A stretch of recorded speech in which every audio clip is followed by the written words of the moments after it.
వాళ్ళు ఏంటంటే పెంచలేని ఒకసారి హుషారని నలుగురు మగవాళ్ళని తీసుకొచ్చి మైంటైన్ కొట్టడానికి వచ్చింది. ఎట్ట మాట్లాడిందంటే అటు మాట్లాడింది. అయినా మేము కేసు పెట్టడానికి వెళ్ళాము, అయినా వాళ్ళు కేసు తీసుకోవట్లేదు, కేసు రాసుకోవట్లేదు. అసలు లిస్టులకే ఎక్కట్లా. మాకు 4 సార్లు వెళ్ళాము, సార్ పెద్ద సార్ కాడికి వెళ్ళాము, చాలా దగ్గరికి వెళ్ళాము, అయినా కూడా వాళ్ళకి తీసుకోవట్లేదు కేసులు. వాళ్ళు పెద్దోళ్ళు ఉన్నారు, వాళ్ళు కేసు కట్టరు. అసలు కొట్టేస్తాను, మీ కేసు అయిపోయింది, క్లోజ్ అయిపోయింది చెప్తుంది. మైంటైన్ కొట్టేదానికి వచ్చేసింది, ఇంటి మీదకే వచ్చింది మహాతల్లి. అదే మైంటైన్ భయం వేస్తుంది, ఎప్పుడు చంపేస్తారో కొట్టేస్తారో అని భయం వేస్తుంది. అది మా భయం, ఇంకేమి లేదు.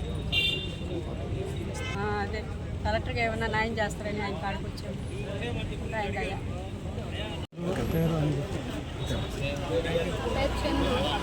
సత్యాపురం ఎంబేడ్ ఉషా కేసీ పెంచిలియ ముందు సత్యాపురంలో కేసీ నన్ను కొట్టేలేక కేసు కట్టేలేక అది కేసు డబ్బులు పడినాయి. నా లక్ష పడితే పడిన డబ్బులు నాకు చదువు రాదని సంస్థలు పెట్టించింది నా చేత. అవి నాకు తెలిసి నేను అడిగినానని చెప్పని నువ్వు సత్యాపురంలో నెల్లూరు జిల్లా ఎక్కడ తిరగతావు, నెల్లూరుకి ఎక్కడ వస్తావని చెప్పని బెదిరిస్తున్నారు. అందుకని కేసు పెట్టాను. నేను వెళ్ళి కేసు పెట్టాను. అసలు కేసుకి ఎన్నిసార్లు నేను డిఎస్పీ ఆఫీస్ కాడికి వెళ్ళాను, రూరల్ పోలీస్ స్టేషన్ కాడికి వెళ్ళాను, చాలా దగ్గర తిరిగినా కానీ నాకు అసలు తిప్పుతున్నారా కానీ కేసే కట్టట్లేదు. అదేమన్నా అంటే ఏమంటున్నారంటే ఎమ్మెల్యే సపోర్ట్ చేస్తున్నారు, మాకు పెద్ద పెద్ద వాళ్ళు సపోర్ట్ చేస్తున్నారు, దానివల్ల కేసు కట్టట్లేదు. వాళ్ళకి మోసం చేస్తున్నారని చెప్పని అడగతా ఉన్నానని, గొడవ చేస్తున్నానని చెప్పానని, నువ్వు ఇట్లా చేస్తున్నావు అనుకో, నలుగురు చెప్పావు అనుకో, నేను ఏదో ఒకటి చేసేస్తాను, చంపేస్తాను అని చెప్పని బెదిరిస్తున్నారు వాళ్ళు. కేసీ పెంచిలియ సిమ్మెడు 6 నెలల తిరగతానే ఉన్నాను నేను. అసలు కేసే కట్టట్లేదు. వచ్చి ఇంకా తిరుగుతానే ఉండేలేక ఇంక నాకు ఓపిక కలెక్టర్ కాడికి వచ్చి తీసి పంపలేదు. నాకు డబ్బులు ఇప్పించి కేసు కట్టాలని న్యాయం చేయాలని. ఇటీవల కాలంలో రాష్ట్రంలో కల్లా నెల్లూరు శాంతి భద్రతలకు మరో మారుపేరని రాష్ట్ర వ్యాప్తంగా ఉన్నటువంటి అందరికీ కూడా తెలుసు. అయితే ఈ సందర్భంలో కిలాడి లేడీ అలానే జైల్లో నివాసం ఉన్నటువంటి శ్రీకాంత్ విషయాలు రాష్ట్రం మొత్తం మీద నెల్లూరు జనాన్ని, నెల్లూరులో ప్రశాంతంగా ఉన్నటువంటి ప్రజలందరిని కూడా మానసికంగా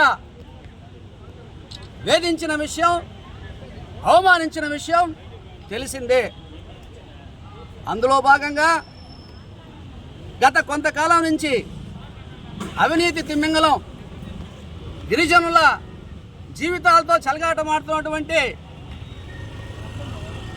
కల్లూరు చెన్నిపెంచలయ్య, చెంబేటి ఉషాలు ఈ జిల్లాలో అనేక మంది గిరిజనుల పట్టుబడుతుంటే ఆ బాధితులు మా చౌటూరు సేనే డిఎంసీ మెంబర్ దగ్గరికి, అలానే మా యానాది సంఘాల మహాకూటమి జిల్లా అధ్యక్షులు ఏకుళ్ళ సుధీర్ గారి దగ్గరికి, అలానే మన ఇండ్లరావి దగ్గరికి, మా దగ్గరికి వస్తుంటే ఆ బాధితులకు న్యాయం చేయాలనే ఉద్దేశంతో ఆ కన్సల్ట్ ఆఫీసర్లకు వినతి పత్రాలు సమర్పించి వాళ్లకు న్యాయం చేయాలని చెప్పి మా వంతు ప్రయత్నం చేస్తుంటే ఈ రౌడీ మూకలు అలా మీరు ఎందుకు చేస్తారని మొట్టమొదటిగా సంవత్సరం క్రితం ఎక్కడో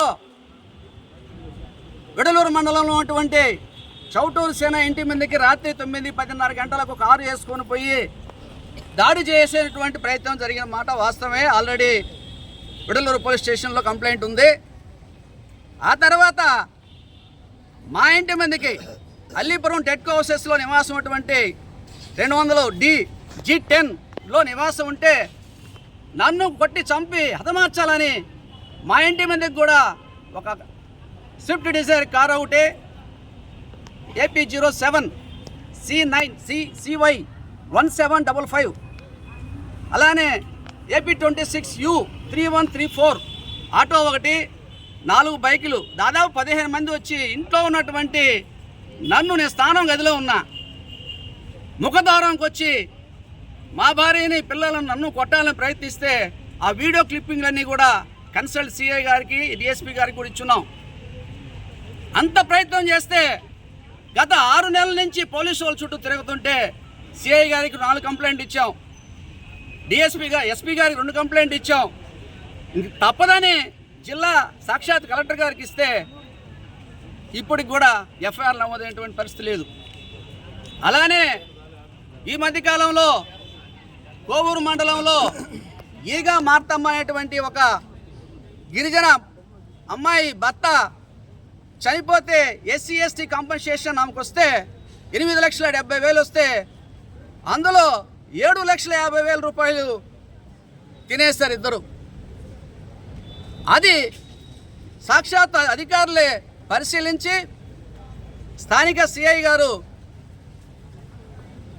పరిశీలించి నిగ్గు తేల్చి ఎఫ్ఐఆర్ కూడా నమోదు చేశారు. దాంట్లో మన ఇండ్ల రవి పాప మా బిడ్డకి ఏదో సహాయం చేశాడని వాళ్ళ ఇంటి ముందుకు 30 మంది పోయారు. సాయంత్రం 7 గంటల నుంచి రాత్రి 9 గంటల దాకా మారణకాండ జరిగింది. భయపడి ఏట్లో దూకి పారిపోయాడు. ఆ బిడ్డలని బతకనీలా. ఇప్పటికి జరిగి 41 రోజు అయింది. ఎన్నిసార్లు సిఐ గారు చెప్పాలి, ఎన్నిసార్లు ఎస్పీ గారు చెప్పాలి? ఈ విధంగా పోలీస్ వైఖరి ఉంది. మరి అసలు ఇదంతా ఏం జరుగుతుంది, ఏ కోణంలో ఉందని చెప్పి చూస్తే దానికి గౌరవ శాసనసభ్యులు అందరూ చెప్తుంటారు 24/7 జనంలో ఉంటారని. నెల్లూరు రూరల్ శాసనసభ్యులు కోటరెడ్డి శ్రీధర్ రెడ్డి గారు వెనక ఉండి కథ నడిపిస్తున్నారని తెలిసింది. నేను చెప్తున్నా శ్రీధర్ రెడ్డి గారికి, సార్ మీరు విద్యార్థి ఉద్యమాల నుంచి వెదిగారు, సంతోషం. గతంలో మీకున్న పేరు కాస్త తగ్గింది. మేము కూడా మీకు 2 ఎలక్షన్లు చేసాం నెల్లూరు రూరల్ కాన్స్టిట్యున్సీలో. మీరంతే నమ్మకంతో ఆ రోజు మొట్టమొదటి ఎలక్షన్లో మీ మిస్సెస్ మీ పిల్లలు ఇద్దరు వస్తే అప్పుడు దొరదోపులో భూ పోరాటం జరుగుతుంటే మాకు హెల్ప్ చేస్తే మీకు అందరికి కూడా అన్ని వస్తువులు కల్పిస్తామని హామీ ఇచ్చారు. మేము హెల్ప్ చేసాం, తర్వాత కూడా హెల్ప్ చేసాం. మరి ఈరోజు మా మీద మీరు ఎందుకు పక్షపాత బుద్ధి చూపిస్తున్నారో మాకు అర్థం కావట్లే. మీరు అనుకుంటున్నారు పెద్దవారు మీకు చెప్పాల్సినంత వయసు నాకు లేదు, అంత అనుభవాలు కూడా నాకు లేవు. సార్, కత్తి పట్టుకున్నాడు కత్తితోనే పోతాడు. పాముకు పాలు పోస్తే పాము మిమ్మల్నే కాటేస్తుంది. ఇవన్నీ కూడా ఈ మధ్యకాలంలో ఎలక్ట్రానిక్ మీడియాలో చూసాం. దయచేసి అలాంటి క్రిమినల్స్ మీరు సపోర్ట్ చేయొద్దు. పాశ్యం గోపాల్ ఎవరు? హజాపురం మీ అనుచరుడే. మరి చందుని గందరగోళం చేసి రేప్ చేయబోయి కొట్టి కేసు కట్టిస్తే ఈరోజు ఆ డబ్బులు రాజున అమ్మాయి తిరుగుతూ ఉంటే వాడు వెనక బైక్ వేసుకొని వచ్చి అమ్మాయిని ఫాలో అవుతాడా? ఇదంతా మీ కనుసంధానంలో జరిగేటువంటి విషయాలు కాదా? దయచేసి ఇంకనైనా కూడా మీరు కాస్త ప్రవర్తన మార్చుకొని మంచిగా పేద ప్రజలందరినీ కూడా చూస్తారని చెప్పి అనుకుంటున్నాం. ఆ దశలో మీరు చేయాలి, చేస్తారని కూడా ఆశిస్తున్నాం.